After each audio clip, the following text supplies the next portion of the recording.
Boa tarde a todos. É um prazer estar novamente com vocês e nós vamos dar prosseguimento à nossa exposição deste tema. Todas as palestras estão relacionadas com o tema do santuário. Eu gostaria de iniciar fazendo uma breve recapitulação daquilo que falamos hoje de manhã. Gostaria de fazer a pergunta: pode Deus perdoar? Sim, Deus pode perdoar. Onde devemos buscar a resposta? Onde devemos olhar para obter a resposta? Na cruz. É na cruz. A cruz nos dá a resposta. Deus pode perdoar porque o preço foi pago. O sangue propiciatório foi derramado. Deus pode perdoar. A outra pergunta: é a cruz necessária, portanto? Sim ou não?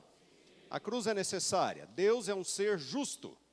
Ele não pode salvar de qualquer jeito. Ele tem que respeitar os princípios da sua própria justiça. Portanto, a cruz é absolutamente necessária para que Deus pudesse salvar. Agora, uma outra pergunta: pode Deus perdoar A? Pode Deus perdoar B? Esse ou aquele indivíduo? Pode Deus perdoar? A resposta, onde buscar a resposta? É no santuário agora que nós vamos olhar. É lá que esta resposta será respondida. A cruz não responde a esta pergunta. A cruz simplesmente é um modo de falar, porque a cruz é a coisa mais importante que já aconteceu neste universo. Mas a cruz dá a Deus o direito de perdoar. Mas a cruz não responde se eu estou habilitado para ser perdoado. Apenas o santuário. É o santuário necessário? Sim, o santuário é necessário. Se o santuário é necessário, a cruz então não é suficiente.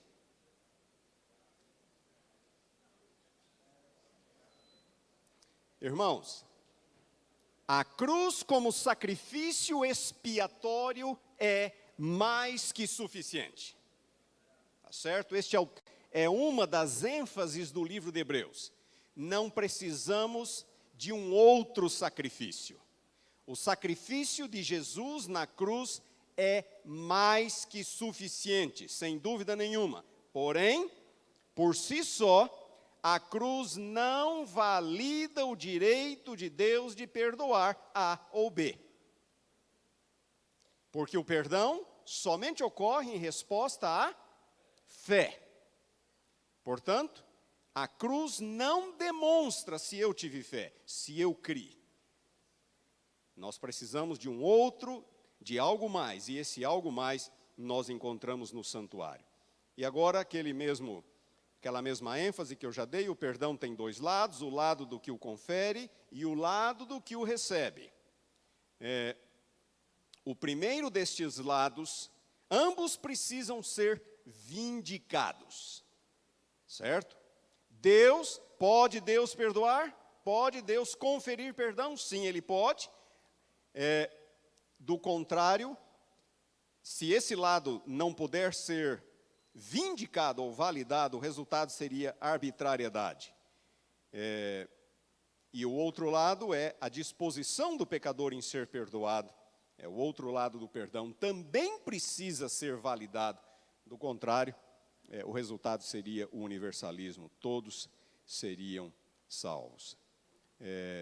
A questão é: onde o primeiro lado do perdão é vindicado? Na cruz. E o segundo lado do perdão, o lado de quem o recebe, é vindicado no santuário celestial. Muito bem. Esse controle não está funcionando muito bem. Vamos adiante. O da manhã estava melhor. Olha, é somente quando ambos os lados do perdão. Para onde eu devo apontar o controle? Eu estou apontando para cá, mas ele não está funcionando muito bem. É somente quando ambos os lados do perdão são clara e plenamente vindicados, validados, que a culpa, a responsabilidade legal, pode ser finalmente retirada do próprio Deus. Obrigado. É somente como resultado da ação divina no santuário celestial que o processo legal da redenção se completa e a retidão das ações salvíficas de Deus fica evidenciada. Afinal de contas, o que é que a Bíblia diz? Mais de uma vez, os juízos do Senhor são verdadeiros e todos, igualmente, são justos. Temos um Deus que age de acordo com os mais elevados princípios de justiça, que Ele mesmo estabeleceu neste universo. Todas as ações salvíficas de Deus têm de ser justas. Muito bem, vamos à palestra da tarde. Agora falaremos sobre este tema, além do véu, aonde Jesus entrou em sua ascensão. Por que este tema? Porque Ford, que eu mencionei de manhã, e inúmeros outros, essencialmente, ou basicamente, todos os nossos irmãos evangélicos, alguns adventistas também, enfatizam o seguinte: expiação foi completada na cruz, purificação total e definitiva do pecado foi obtida na cruz, acesso irrestrito a Deus. Portanto, eu não preciso de um santuário. E eles citam Hebreus capítulo 6, versículos 19 e 20, a qual, o assunto é a esperança, temos por âncora da alma, segura e firme, que penetra onde? Além do véu, onde Jesus, como nosso precursor, entrou por nós, tendo se tornado sumo sacerdote para sempre, segundo a ordem de Melquisedeque. Portanto, a ênfase de Ford e de outros era: Jesus, já em sua ascensão, foi direto ao Santo dos Santos. Hebreus capítulo 10, versículos 19 a 23 também é citado.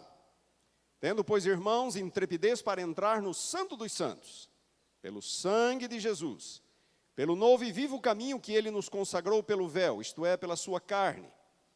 E tendo grande sacerdote sobre a casa de Deus, aproximemo-nos com sincero coração, em plena certeza de fé, tendo o coração purificado da má consciência e lavado o corpo com água pura. Guardemos firme a confissão da esperança, sem vacilar, porque quem fez a promessa é fiel. Entrar onde? Intrepidez para entrar onde? Santo dos Santos, pelo sangue de Jesus. Aonde Jesus entrou em sua ascensão? Santo dos Santos. Foi no lugar santo ou foi no lugar... Ou foi no Santo dos Santos? Onde Jesus entrou em sua ascensão? Jesus entrou no Santo dos Santos, no Santíssimo. Esses dois versos que acabamos de ler são claríssimos.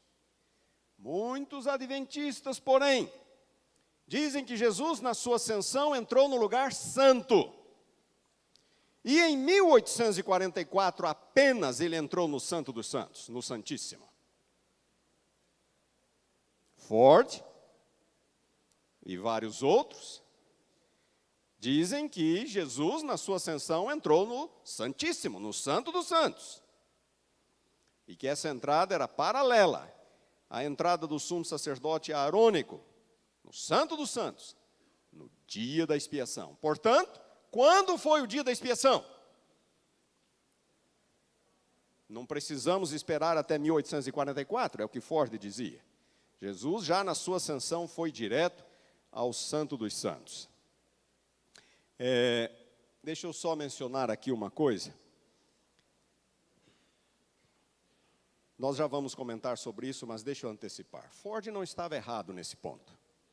No que diz respeito ao lugar onde Jesus entrou. A Bíblia é clara. Jesus entrou no Santíssimo, na sua ascensão. Tá certo? O problema maior de Ford foi que ele, não estou querendo justificá-lo, mas eu estou tentando explicá-lo. Ele foi um grande teólogo adventista na primeira parte da sua vida. O grande problema foi o contexto de conflito em que ele viveu e ele tentando reagir ao fundamentalismo de teólogos perfeccionistas adventistas. E até hoje, nós temos que conviver com o ranço daquele fundamentalismo da primeira metade do século XX. Amanhã eu vou falar um pouco mais sobre isso. Mas Jesus entrou no Santo dos Santos. Muito bem, a expressão além do véu. E agora eu vou demonstrar o que eu estou falando. A expressão além do véu. Havia 2 véus no santuário, propriamente dito. Havia um véu que separava, ou a entrada do lugar santo. Havia um véu ali. E aqui estão as passagens. Havia um segundo véu no santuário, propriamente dito, que é o véu que separava o lugar santo do lugar santíssimo. Em Hebreus, Jesus entrou além do segundo véu. Hebreus fala no segundo compartimento do tabernáculo. Havia também o véu que dava acesso ao pátio interno do santuário. Em outras palavras, havia 3 véus. O primeiro, aqui fora, que dava acesso ao pátio. O segundo véu, na entrada do lugar santo. E o terceiro véu, separando o lugar santo do santíssimo. Se nós não contarmos este aqui, então nós temos o primeiro e o segundo. Certo? Se não contarmos ali. Além de qual véu? O texto diz que Jesus entrou além do véu. Pergunta é, além de qual véu Jesus entrou na sua ascensão? O primeiro, que dava acesso ao lugar santo, ou o segundo, que dava acesso ao Santíssimo? A palavra grega ali para véu, e às vezes nós temos que recorrer ao grego, o grego ajuda, no caso do Novo Testamento. A palavra grega ali traduzida por véu é katapetasma. Esta palavra também é utilizada na Septuaginta. Essa abreviação LXX é uma abreviação da versão grega do Antigo Testamento. O Novo Testamento foi escrito em grego, mas o Antigo Testamento foi escrito em hebraico. Há umas porçõezinhas em aramaico. Nos dias de Jesus e dos apóstolos já havia uma tradução para o grego do Antigo Testamento, que é essa, conhecida como a tradução dos 70, ou em grego Septuaginta. Septuaginta nós costumamos falar. Essa palavra katapetasma, que é uma palavra grega, é usada na Septuaginta como referência ao véu externo, aquele que dava acesso ao pátio. Estão ali as passagens. Também é usada como referência ao primeiro véu, que dava acesso ao lugar santo, e também é usada como referência ao segundo véu. A mesma palavra pode se referir aos 3 véus. O véu externo, o primeiro véu e o segundo véu. Em Hebreus, a palavra é katapetasma. É o primeiro véu ou é o segundo véu? Por si só, a palavra é inconclusiva. Não permite uma conclusão segura, porque a palavra pode se referir a qualquer um dos véus. Agora, vamos olhar a expressão como um todo. Esoteron tu katapetasmos. Perdão, katapetasmatos, que é a expressão grega.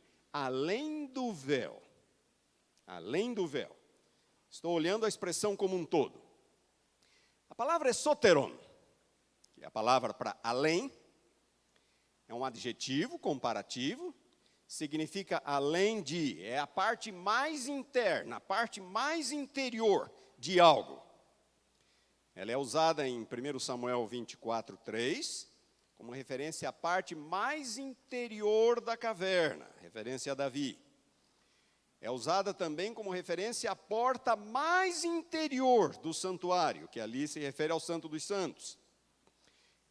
Em Atos 16, quando Paulo e Silas estavam presos, eles foram levados até o cárcere mais interior, a prisão mais para dentro do cárcere. Portanto, esoteron significa a parte mais interior. Existem vários outros textos onde a mesma palavra é usada. Quando olhamos a frase completa, esoteron tu katapetasmatos, além do véu, na Septuaginta, 4 vezes ela se refere ao segundo véu, que dava acesso ao Santíssimo. 4 vezes. Nenhuma vez ao primeiro véu. Existem ainda outros textos, portanto, se nós pararmos por aqui, eu pergunto, onde Jesus entrou em sua ascensão? Santíssimo. Além do véu, certo? Além do véu, a parte mais interior. A frase completa significa o Santíssimo. Outros textos em Hebreus, 9:12, 9:24, 10:19 e 20, não deixam dúvida de que em sua ascensão Jesus entrou além do segundo véu, ou seja, o Santíssimo. A pergunta correta, portanto, não é onde Jesus entrou. Onde Jesus entrou? O texto é claro. O texto é claro. Houve uma época em que muitos adventistas seguravam Jesus no Santo dos Santos por 1840 anos. Foi só em 1844 que ele passou para o Santíssimo. A Bíblia é clara. Jesus entrou além do segundo véu. Santo dos Santos. A pergunta correta não é aonde ele entrou. A pergunta correta é: o que ele foi fazer ali? Por que ele entrou em sua ascensão? Esta é a pergunta correta. Ford e outros diziam, dia da expiação, já na sua ascensão, a cruz completa tudo, não precisamos de mais nada. Seria essa a resposta? Quando olhamos no Antigo Testamento, e agora eu preciso da atenção de vocês, houve uma outra ocasião em que alguém entrou no Santo dos Santos, além do dia da expiação. No Antigo Testamento há uma outra ocasião, além do dia da expiação, em que alguém entra no Santo dos Santos. Foi quando o santuário foi inaugurado. Foi Moisés que entrou no Santo dos Santos, quando ele completou a construção, para inaugurar, para ungir o Santo dos Santos. Está relatado em Êxodo 40, versículos 1 a 9, Levíticos 8, 10 a 12, Números capítulo 7, versículo 1. Portanto, Hebreus, quando fala que Jesus entrou no Santo dos Santos, a pergunta, quando fala que Jesus entrou além do véu, a pergunta não é aonde ele entrou, porque a resposta é simples. Aonde ele entrou? Santo dos Santos. A pergunta agora é outra. Por quê? O que ele foi fazer ali? É o dia da expiação ou é a inauguração do santuário? Eu acho que vocês já sabem a resposta. Eu quero lhes apresentar agora evidências bíblicas para o que eu acabei, para esse ponto de que na sua ascensão, Jesus entrou no Santo dos Santos, não para cumprir o dia tipológico da expiação, mas para inaugurar o santuário celestial. Muito bem. Hebreus capítulo 6, versículos 19 a 20. Ali diz, tendo se tornado sumo sacerdote para sempre. Poderíamos traduzir a expressão genômenos, tendo sido feito, tendo sido empossado, sumo sacerdote para sempre. A instauração do sacerdócio aarônico teve lugar logo após a inauguração do santuário. Moisés inaugura o santuário e então dá posse a Arão como sumo sacerdote. Naquele momento, sem que isto signifique que aquele fosse um dia da expiação. A Bíblia diz que Jesus entrou e se tornou sumo sacerdote. 3 outras passagens em Hebreus descrevem Jesus entrando no santuário, no Santo dos Santos. Hebreus 10, 19 e 20, 9, 12 e 9, 24. Vamos a 10, 19 e 20. Tendo, pois, irmãos, intrepidez para entrar no Santo dos Santos pelo sangue de Jesus, pelo novo e vivo caminho que ele nos consagrou pelo véu, isto é, pela sua carne. A palavra aqui, consagrou, eu estou usando a Almeida Revista e Atualizada. Quero chamar a atenção desta palavra, consagrou. A palavra grega, o verbo grego, é enkainizo. Este verbo significa inaugurar, dedicar, consagrar. Então, o novo e vivo caminho que ele inaugurou. Esta palavra não é usada em conexão com o dia da expiação. É uma palavra que significa inauguração. E aqui está também a expressão Santo dos Santos. A expressão Santo dos Santos, em grego, ela é, às vezes, a expressão que nós encontramos ali é tarragia. Tarragia. Às vezes ela é torragion também. Vamos falar um pouco de enkainizo, em primeiro lugar, que eu já disse que significa inaugurar, dedicar, consagrar. Esta palavra é usada no contexto da inauguração do Templo de Salomão. Também é usada no contexto da reinauguração do templo após o exílio babilônico. E em relação ao antigo santuário, os termos relacionados a enkainizo são usados 4 vezes na Septuaginta, aquela tradução grega, todas elas no mesmo capítulo, que é número 7, no contexto da inauguração do santuário. Então, quando esta palavra é usada, qual é o assunto? É inauguração. Inauguração, inclusive com relação ao santuário do deserto, Números capítulo 7. Agora ouçam, eu já acabei de afirmar isso para vocês. Esta palavra, enkainizo, nunca é usada em conexão com o dia da expiação. Nunca! Então, quando o texto diz que Jesus entrou além do véu, e que nós devemos ter intrepidez para segui-lo, pelo novo e vivo caminho que ele, enkainizo, que ele inaugurou. O assunto ali não é dia da expiação, o assunto é inauguração, dedicação. Na única vez em que enkainizo ocorre em Hebreus, na única outra vez, que é Hebreus 9:18, ela significa claramente inauguração, dedicação. A outra expressão, uma expressão que se refere ao Santo dos Santos, tarragia, torragion. Expressão hagios, que significa santo, em Hebreus, ocorre 19 vezes. A maioria delas como um adjetivo simples. Santo, simplesmente isto. Santo. 9 vezes, incluindo-se Hebreus capítulo 10, versículo 19, ela é usada em conexão com o santuário ou alguma de suas partes. E agora ouçam, toda a literatura judaica, um grande número de literatura bíblica e não bíblica, na literatura judaica, esse termo, tarragia, comumente se refere ao santuário como um todo, nunca com relação ao Santo dos Santos apenas. Deixa eu repetir então o que eu estou falando. A expressão Santo dos Santos em Hebreus é tradução da expressão tarragia. Quando nós olhamos na literatura judaica, esta expressão sempre, sem exceção, se refere ao santuário como um todo. Não se refere só ao Santo dos Santos.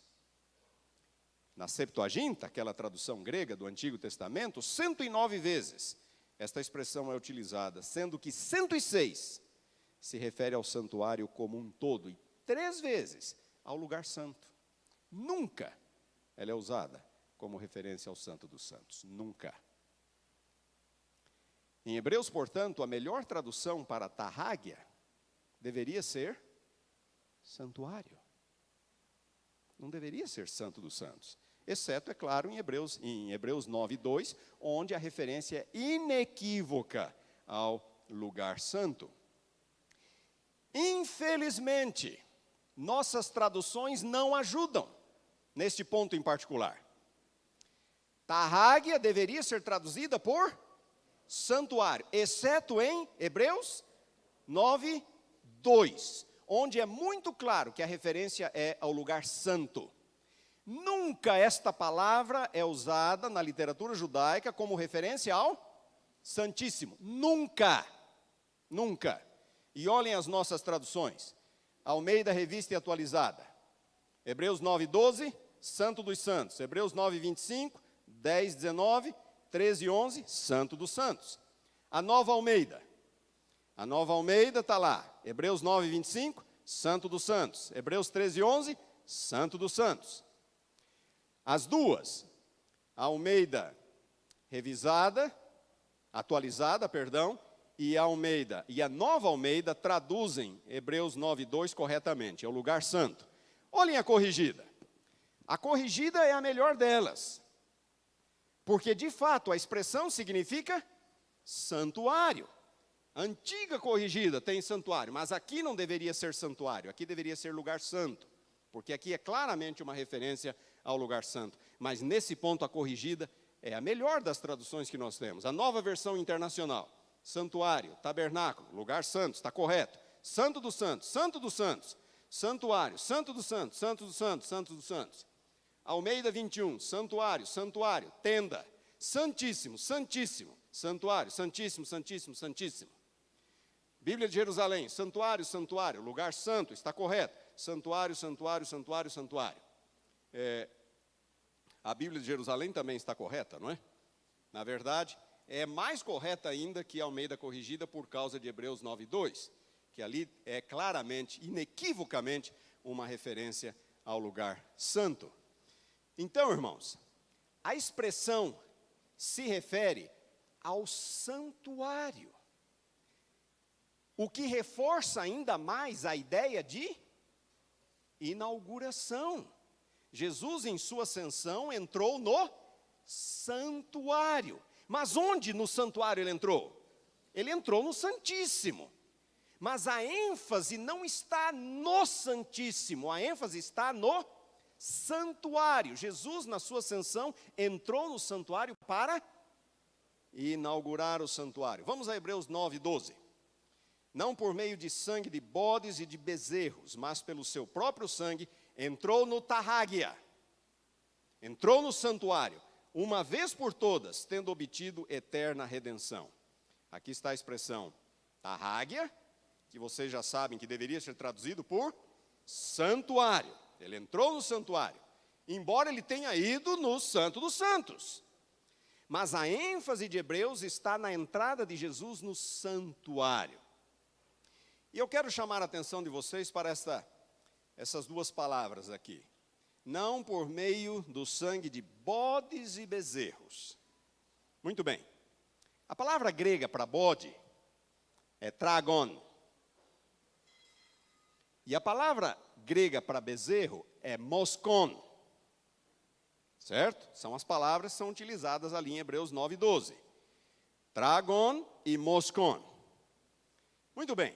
Moskos, que é a mesma palavra moskon, ela é usada 17 vezes em Números, capítulo 7 e 8, no contexto da inauguração do santuário. 17 vezes. A palavra moskos.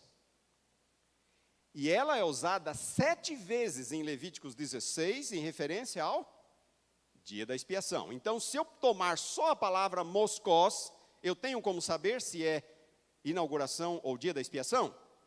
Não, porque a palavra é usada nos dois contextos. Vamos para outra palavra, tragos, que é a mesma palavra tragon, referência aos bodes. Esta palavra é usada 13 vezes em Número 7, no contexto da inauguração do santuário. Mas nenhuma vez em relação ao dia da expiação. Quando a Septuaginta se refere ao dia da expiação, a palavra é kimaros, nunca tragos. Então, moskos, pode ser um, pode ser outro. Mas quando nós vamos para tragos, aí sim, a referência é única e exclusivamente à inauguração do santuário, nunca ao dia da expiação. Vamos a outra passagem, Hebreus capítulo 9, versículo 24.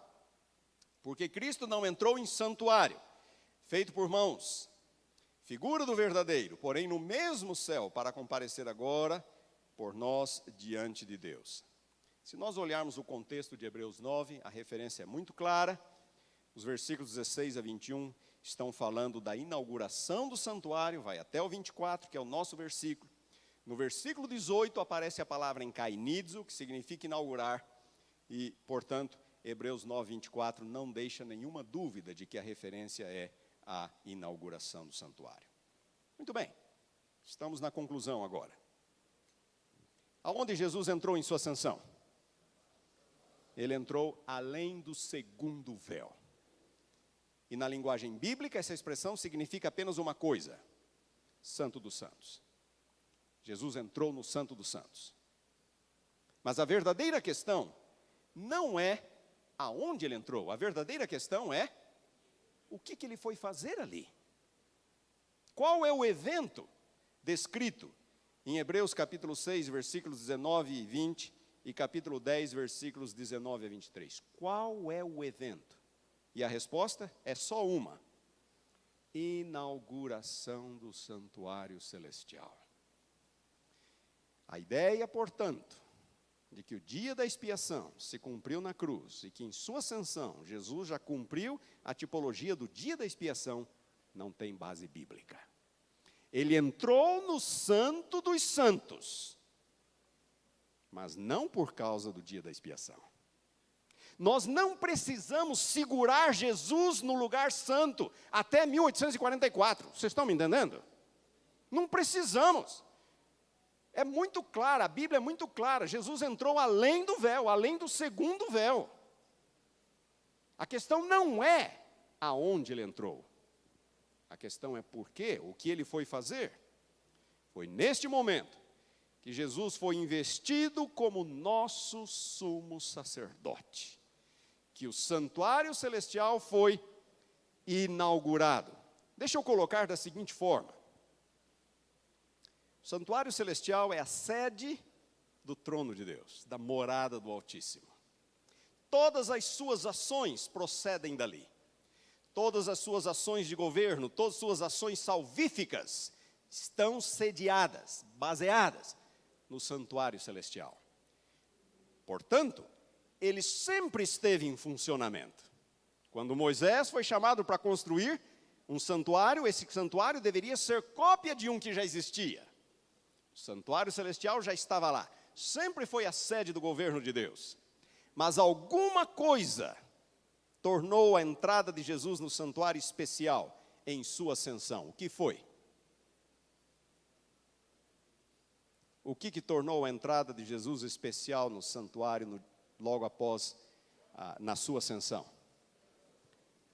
A cruz. A cruz.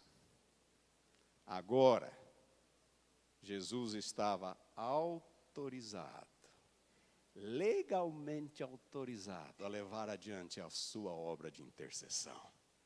A cruz dá um novo significado ao santuário. A ascensão fala da glorificação de Jesus. Glorificação é um termo genérico. Jesus é exaltado. No livro de Atos, essa é a ênfase predominante. Jesus é exaltado pelo Pai. É uma ênfase que nós encontramos abundantemente no livro de Atos. Não apenas em Atos, mas abundantemente no livro de Atos. Jesus é exaltado por causa da sua vitória na cruz, por causa de seu triunfo na cruz. Há outras passagens bíblicas que falam da exaltação. Juntamente, neste momento em que Cristo é exaltado, ele também é coroado. Mas ele já não era rei antes? Sim, mas a cruz dá ao governo de Deus um novo significado. Aquele governo que estava sob suspeita, as ações de Deus, será que são corretas? A cruz dá ao governo de Deus um novo significado. Jesus é coroado, Rei dos Reis, Senhor dos Senhores, para sempre em sua ascensão. Esses dois pontos, glorificação e coroação, praticamente se confundem. Vocês entendem, né? Jesus é glorificado e é coroado. Eles se confundem, estão muito próximos. Para mim, Apocalipse 5, que muitos falam que é o momento em que Jesus se torna sumo sacerdote, para mim, Apocalipse 5 é claríssimo ao falar da coroação de Jesus. É o leão da tribo de Judá. Todos os reis de Israel vinham da tribo de Judá. Jesus é o leão da tribo de Judá, que pode pegar o livro selado das mãos daquele que está sentado no trono. Pode abri-lo. Vocês se lembram do episódio, né? Essa passagem é extraordinária. Já que eu estou adiantado no tempo, deixa eu gastar um minutinho nesta passagem. Apocalipse capítulo 5. Vocês se lembram? João vê alguém sentado no trono segurando um livro. O livro escrito por dentro e por fora, todo selado. Ninguém podia abrir, sequer olhar para ele. E por conta disso, qual foi a reação de João? Chorava. O que está se passando com João? João está chorando. Ele vê alguém assentado no trono, segurando um livro, escrito por dentro e por fora, um livro fechado e selado, e João chora. Irmãos, esse livro era o livro da lei. A cena que João vê era a cena, deixa eu colocar assim. Quando o presidente norte-americano toma posse, no Brasil, nem sei como funciona. O presidente norte-americano toma posse, eu acho que é o presidente da Suprema Corte, que traz a Bíblia para ele, ele coloca a mão sobre a Bíblia e ele faz um juramento. Concluído o juramento, ele está empossado presidente dos Estados Unidos da América. Um juramento com a mão sobre a Bíblia. Em Israel, a cerimônia de posse do rei era assim. O sumo sacerdote trazia o livro da lei, que era Deuteronômio. O sacerdote trazia o livro da lei, Deuteronômio. E o rei abria o livro e lia. Em vez de pôr a mão sobre a Bíblia e jurar, o rei abria o livro e lia, renovando o concerto de Israel com Deus. E assim, ele estava empossado. Então, agora vocês podem entender João. João vê um livro fechado e ninguém podia abrir, sequer olhar. Por que é que João chorava? Porque não tinha rei. O significado do choro de João é: não há ninguém para abrir o livro. Não temos rei, mas não temos quem? A cena se passa onde? No céu. O significado do desespero de João é mais ou menos assim: o universo está à deriva.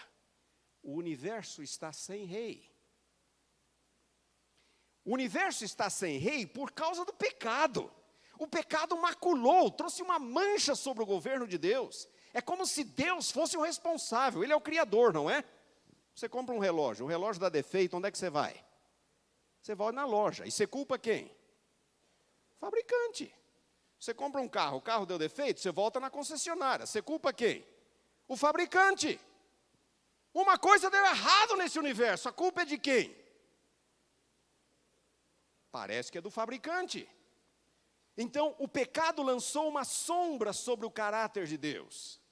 E agora Deus disse também: no dia em que pecares, certamente morrerás, mas ninguém está morrendo. Pelo contrário, Deus ainda está salvando, perdoando. Tem alguma coisa errada. Alguma coisa não parece soar bem. É nesse contexto que a visão de João é importante. Não temos rei.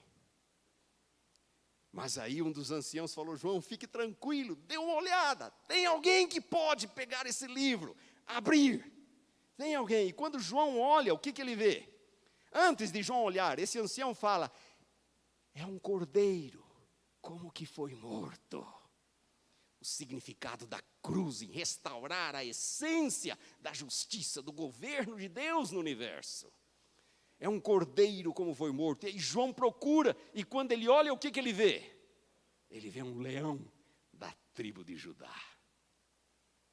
Jesus, todos os reis de Israel vinham da tribo de Judá. Jesus só pôde ser rei, só pôde ser o leão, porque antes ele foi o cordeiro. Porque ele morreu. A morte de Cristo valida o governo de Deus, valida as ações criativas, salvíficas de Deus no universo. A cruz de Cristo é o centro da história.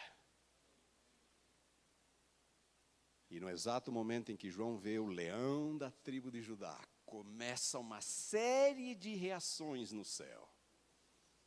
Uma série de reações. Os 24 anciãos dizem, glória, aleluia, né? Digno é o cordeiro. Depois dos 24 anciãos, mais uma leva de seres celestiais, digno é o cordeiro, e digno é o cordeiro. E por fim João diz, e toda criatura nos céus e na terra, e rompem em louvor, digno é o cordeiro, digno é o cordeiro. Irmãos, esses dois pontos aqui, eles se confundem, mas para mim Apocalipse está falando da coroação de Jesus. Mas houve também o terceiro ponto. Me ajude a passar aí, por favor. Terceiro ponto. Por favor, dê um cliquezinho aí. Obrigado. A investidura sumo sacerdotal. Jesus não assumiu as funções de sumo sacerdote na sua ascensão. Ele foi investido sumo sacerdote. Ele entrou no santuário, ele inaugurou o santuário, foi investido sumo sacerdote. Mas não foi o momento em que ele iniciou as funções sumo sacerdotais. Havia na cronologia de Deus um tempo certo para que ele iniciasse suas funções sumo sacerdotais. Mas em sua ascensão, Jesus entra além do véu. É a inauguração do santuário. Ele é feito sumo sacerdote. Eu vou dar uma ilustração muito prosaica. Se você é um pastor, você não precisa ser nomeado ancião numa congregação para exercer as funções de ancião. Se você é ancião, você não precisa ser nomeado diácono para exercer as funções de diácono. Jesus, na sua ascensão, já foi empossado sumo sacerdote. Ele não precisaria ser empossado primeiro sacerdote para depois sumo sacerdote. Ele já é empossado sumo sacerdote. Sem que isso signifique que ele passe a exercer ou a cumprir o dia da expiação como sumo sacerdote, logo na sua ascensão. O contexto do livro de Hebreus é o contexto da inauguração do santuário. Jesus, em sua ascensão, ele é glorificado, ele é coroado e ele é feito sumo sacerdote. Eu acho que esse é o último slide nosso. É o último slide? É o último slide. Tenho aqui um prazo aqui de 16 minutos que eu vou usar amanhã a mais na minha palestra. Estou brincando aqui. Tá bom. Espero ter ficado claro. Se tivermos tempo amanhã, daremos oportunidade para perguntas. Obrigado pela atenção.